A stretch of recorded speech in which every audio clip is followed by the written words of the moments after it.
आप लोकतंत्र के सभी चौथे स्तंभ से प्रत्यक्ष और अप्रत्यक्ष रूप से आप सबने अपनी जिम्मेदारी का निर्वहन किया। गोदी मीडिया के मालिकान का दबाव भी था, लेकिन कहीं न कहीं जो पत्रकार बंधु लोकतंत्र में विश्वास रखते हैं, जो पत्रकार बंधु किसी के बंधुआ मजदूर नहीं है, उन पत्रकारों ने पूरी प्रभावशील तरीके से, शक्तिशाली तरीके से देश की जनमानस की बात अपने कलम से, अपने इलेक्ट्रॉनिक मीडिया चैनल के माध्यम से, कुछ फेसबुक के माध्यम से देश के राजा को पहुंचाई। और देश का राजा प्रधानमंत्री मोदी 700 किसान शहीद हो गए इस आंदोलन में 1 साल, और मध्य प्रदेश के 14 किसान शहीद। तब देश के राजा को याद आई हमारा देश का किसान कृषि कानून को लेके 1 साल से आंदोलन है। वो याद क्यों आई? महत्वपूर्ण प्रश्न ये है। याद इसलिए आई कि जब उपचुनाव हुआ और उपचुनाव के अंदर पूरे देश के अंदर भाजपा को सीटें कम मिली, तो उसके 24 घंटे के अंदर पेट्रोल और डीजल के दाम कम हो गए। उत्तर प्रदेश का चुनाव और 5 राज्यों का चुनाव सामने है, और देश की आम जनमानस ने एक मैसेज दे दिया कि इस बार भारतीय जनता पार्टी के नेताओं का और भारतीय जनता पार्टी के दल का सुपड़ा साफ हो जाएगा। ये सुपड़ा साफ ना हो, इसके लिए आनंद महानंद में मोदी जी ने मन की बात पे गुरु नानक जयंती के शुभ अवसर पर यह घोषणा की। यह भी संसद चलेगी तो उसमें मुंह में राम बगल में छुरी जैसी कोई बात अगर नहीं हुई तो वह संसद सत्र जब चलेगी, उस अधिवेशन में जब पास होगा तब तो सारी चीज़ें और सामने आ जाएंगी।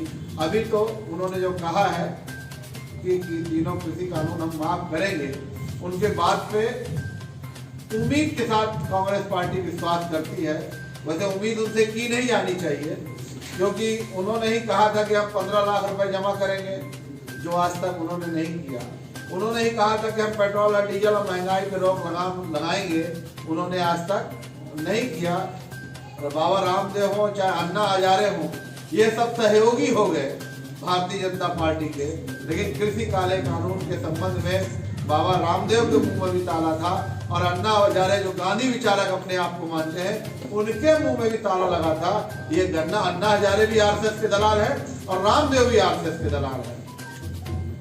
आज इस दौर में 25 करोड़ देश का युवा इस कोरोना की महामारी से बेरोजगार हो चुका है। उसमें भारतीय जनता पार्टी के नेताओं को चिंतन और मंथन नहीं है। रोज शिलान्यास और उद्घाटन का दौर चल रहा है।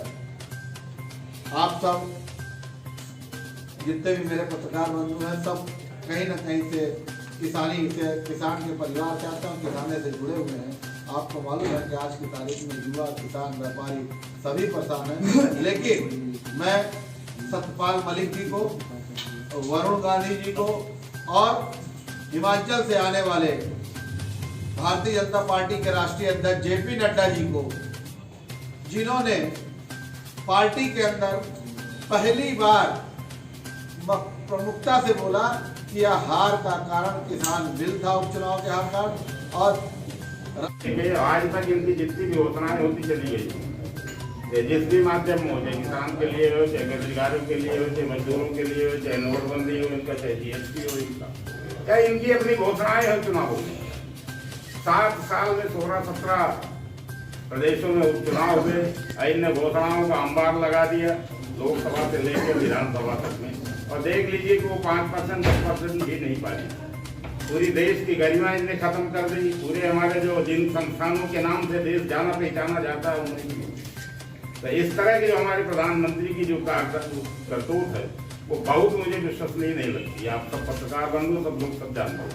लेकिन मेरा कहना ये है कि अगर इसके बाद भी उन्हें सद्बुद्धि आई है, मैं अपने किसान संगठन के लोगों को, जो तभी किसान संगठन ने जो निर्णय लिया है मैं उसके लिए भी उन्हें धन्यवाद देना चाहता हूँ कि आपकी लड़ाई बंद नहीं होनी चाहिए। जब किसानों को पूरा किसान है हम लोग सब लोग, लेकिन किसानों की स्थिति क्या है?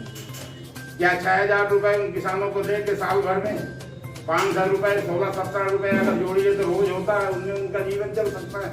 इतनी बढ़ती हुई महंगाई, बढ़ती हुई बेरोजगारी, इस पे क्या किसान अपना जीवन जी सकता है? इसमें किसी को कोई आय नहीं।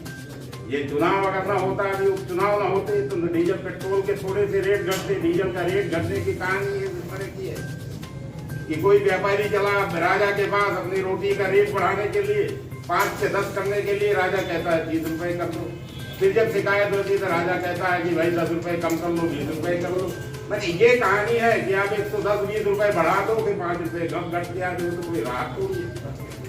इस तरह की राहत किसानों की, जिस तरह से आम जनमानस लूट रहा, उसका खून पी रहा भाजपा हाईकमान, उससे आपको क्या लगता है कि क्या भविष्य बनेगा? मैं मध्य प्रदेश के किसानों की बात करना चाहता हूँ। बिहार जो हम लोगों के सर पे गुजर रही, सब लोग यहाँ किसानों से जुड़े हुए लोग बैठे, शिवराज सिंह जी की तरह। पिछले सालों में आपको सबको ध्यान होगा कि धान खरीदी 25 अक्टूबर से चालू हो जाती। इस बार किसान धान खरीदी 29 नवंबर से अभी कह रहे, होती है नहीं होती, ये बात आप देखिए। आज तारीख में किसान 1200-1300 रुपए कुंटल धान बेच रहा है। किसी के घर में शादी है, किसी को खाद बीज खरीदना, इसलिए कि खाद बीज सोसाइटी में यहाँ के कलेक्टर महोदय हैं, वो कहते हैं किसानों को कि उनका रजिस्ट्रेशन होगा। मैंने हम लोगों ने आपत्ति भी उठाई थी कि जो कोऑपरेटिव बैंक में जिसका खाता होगा, इसलिए होगा कि कोऑपरेटिव बैंक में पैसा मिलता नहीं लोगों को, 5,000 10,000। एक बड़ी समस्या अभी और आई, अभी इन लोगों ने नहर अभी खोली।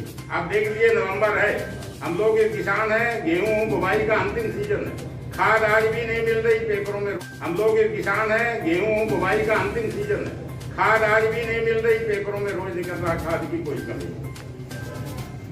इसके साथ ही एक चीज और बड़ी महत्वपूर्ण, आप सबको मालूम है पत्रकार साथियों कि ये जिसका हम लोग किसान बिल में उदाहरण देते थे, अपने बंकुइया सर्किल में लगभग 10-15 गांव है, चाहे बैजनाथ हो, चाहे बेला हो सतना जिला का, चाहे हमारा फुलगढ़ हो, चाहे मध्यपुर हो, चाहे छिजवार हो, चाहे इधर से लेके जेलपार तिगरा जोंधी दादर मरा, सबके किसानों के 12 नंबर का हमने जेपी ऑल्टरनेटिव सीमेंट लिखा और शासन प्रशासन की नौकरी कर रहा हूँ फैक्ट्रियों का।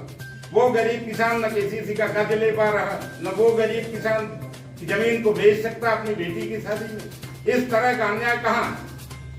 या तो आप फैक्ट्री को दे रहे हो, यहाँ के कलेक्टर हो चाहे शिवराज सिंह जी, अगर फैक्ट्री उसको लेना चाह रही तो मुआवजा जो नियम मुआवजा का है 4 गुना देख उन्हें पैसा दे दे, नहीं उनकी जमीन को मुक्त रखे, वो अपना बेचे के केसीसी का कर्जा ले।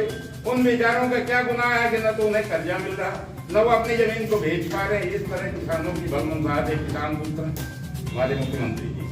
तो आप सब साथियों से मैं ये निवेदन करना चाहता हूँ कि जो भी जिस तरह की स्थिति है कि आज भी किसान इस बिल वापस भर के देने से, मुंह से कह देने से उनका कोई विश्वास नहीं है। इसलिए अभी देखना पड़ेगा कि वो बिल वापस लेते कि नहीं लेते। लेकिन इसके बाद भी मैं सभी किसान संगठनों को और सभी साथियों को, अपने कांग्रेस की हाईकमान को सबको धन्यवाद देना चाहता हूँ तथा उन शहीदों को जो 704 किसान शहीद हुए, उन्हें सरकार को अगर सब कुछ दिया जाए तो उन्हें मुआवजा देना चाहिए कि उनके आश्रित भाई एक किसान संगठन हम लोग सब लोग या कि मतलब उनको क्या जवाब देंगे कि 704 लाख क्यों मर गए, उनके जो बारिश है उनका भरण पोषण कैसे हो। आप सब साथियों को मैं नमस्कार सादर प्रणाम, जय हिंद जय। ये अचानक बिल वापसी जो हुई है, इतने लोगों की शहादत होने के बाद आज बिल वापसी हुई, तो क्या मानते हैं इसको चुनाव मानते हैं या फिर कोई राजनीतिक फैसला है? उसका तो सीधा मामला चुनाव से है, इसलिए चुनाव से कि उपचुनाव हारने के बाद आपको खुद मालूम है डीजल और पेट्रोल के दाम 10-10 रुपए कम कर दिए गए। 2022 का जो चुनाव है 5 प्रांतों का, उसमें कहीं ना कहीं इनकी जो है आम जनमानस की में इनका बेड मैसेज है। महंगाई को लेके जनता त्राही कर रही है, किसान सब में पिछले 1 साल से आंदोलित है। इन सब बातों में जनता का आक्रोश है और इनकी सीटें कम होते दिख के इन्होंने एक उन्होंने झुंझुना पकड़ाने का प्रयास किया है। हम स्वागत करते हैं, उसी तरह हम स्वागत करते हैं जिस तरह महाराष्ट्र के अंदर सवेरे 5 बजे आपने मुख्यमंत्री पद की देवेंद्र फडणवीस को शपथ दिलवा दी थी। हम स्वागत करते हैं, उसी तरह आप तुरंत सत्र बुलाइए।